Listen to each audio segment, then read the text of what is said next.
1945, and Germany has just lost World War II.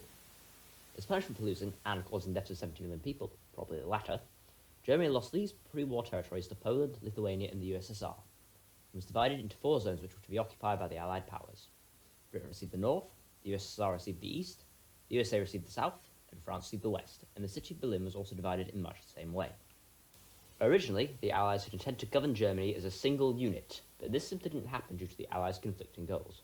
Britain and the US wanted to cooperate with the Germans, whereas the French, probably sick of being invaded by United Germany at this stage, wanted to unwind Germany into many independent states. And the USSR had already begun to implement communist changes to the areas it had occupied, and these differences in intent became even more important when the Grand Alliance broke down. Each of these zones was run differently. For example, in the US-occupied zone, a non-fraternization, or in other words, don't talk to the Germans policy, was initially implemented, though this was later relaxed. In the British zone, this policy was also implemented, though it wasn't as strict, whereas in the French and Soviet zones, this policy was even stricter, though all the occupied zones did go through the process of denazification.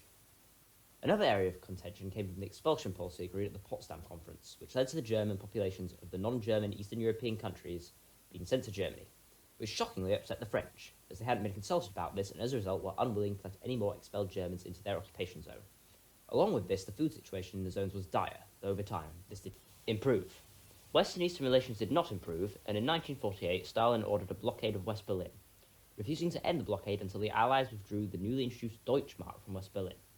The Western Allies refused, and this led to the Berlin Airlift. These events effectively demonstrated to everyone that the Grand Alliance, and the dream of joint administration, was well and truly dead. By 1949, the Germans in the western zones wanted the occupation to end, and the free zones were combined into the Federal Republic of Germany in May 1949. And the Soviets followed suit in 1949 by creating the German Democratic Republic, which was essentially a puppet state. The occupation of Germany was now over, and it had massive implications for history. The occupation had gone a long way in severely damaging East-West relations, whilst also putting an end to a united Germany, as there were now 2 Germanys who both fell into one of the respective Cold War alliances, with West Germany joining NATO in 1955 and East Germany remaining a Soviet puppet state before joining the Warsaw Pact. The 2 Germanys would remain divided until 1990, but that's a story for another time.